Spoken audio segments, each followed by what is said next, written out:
My story begins in a small town in Kenya. It goes through 3 East African countries and finally settling in Uganda. Fully Ugandan and fully Kenyan. Fully Ugandan because I'm married in Uganda and I think I'm more home here than Kenya.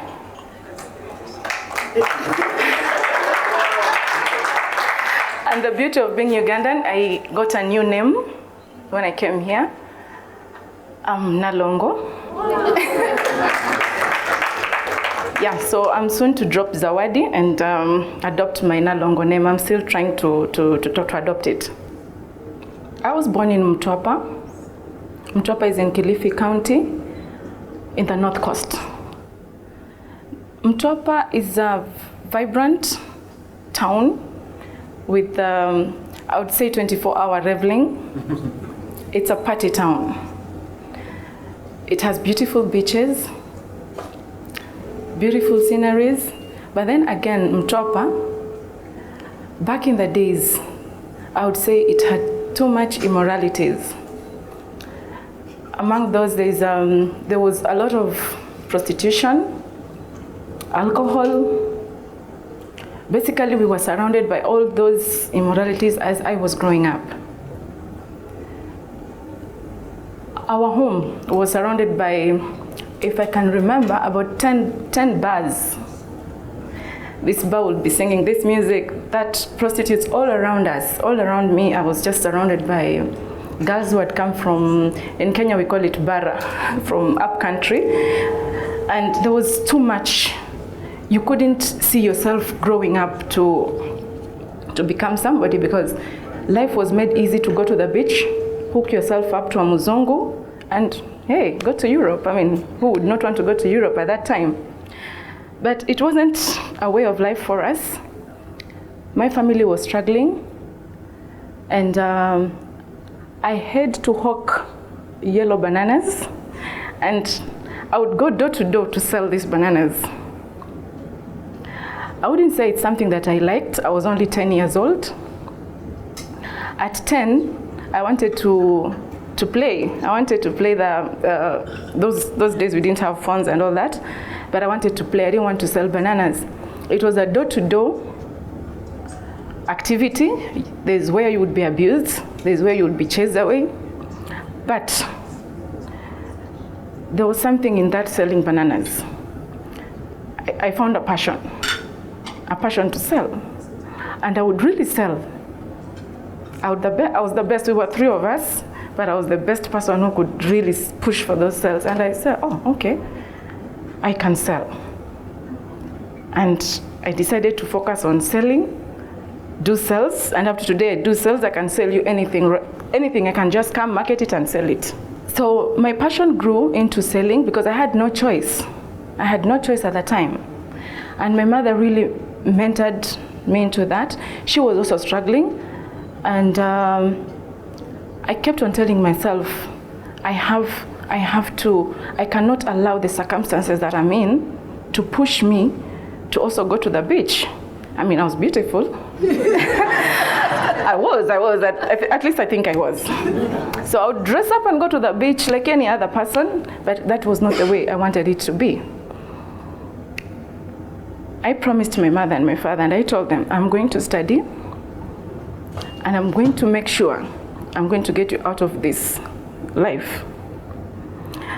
Fast forward, I finished school, and you won't believe it, my first job was in Kigali. I was in Kigali for about 10 years, working for what I really wanted, sales, but in the airlines. I worked with different airlines. I worked with the cargo airline.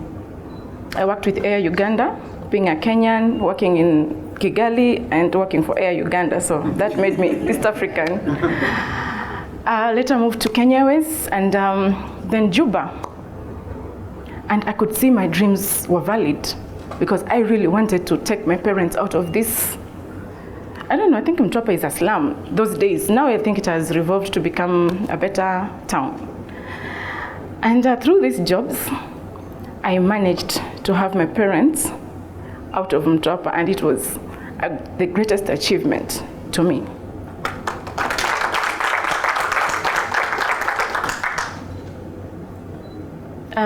while in Juba, I met this Ugandan man, very handsome man.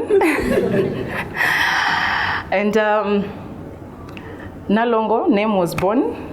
I came to Uganda, got married in Uganda.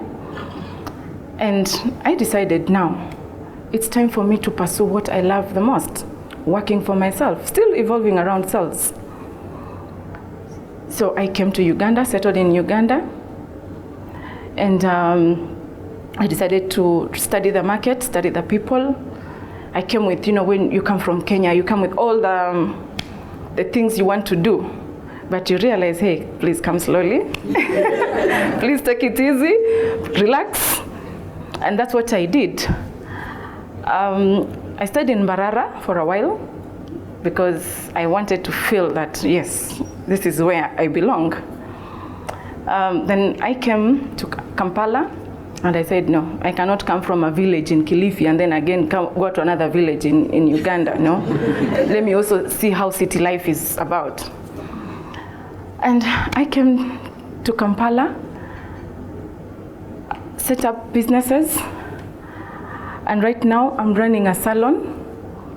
It's a salon for everyone. It's a unisex salon. It goes all the way into bridals, anybody, natural, treated hair, anything.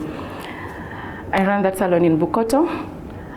And another thing is, I never let my circumstances as a child, selling bananas. You can imagine you're a child, you're selling bananas in a city that has mzungus.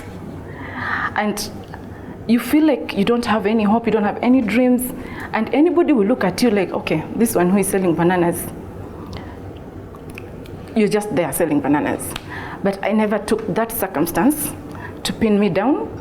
Rather, I decided to build on it and made sure that this selling of bananas gave me my passion to understand that you can actually sell anything. I mean, can you imagine knocking a door and I'm selling bananas and all that. But thankfully, it drove me to be the best I can be. I can tell you I'm very good in sales. That's a fact.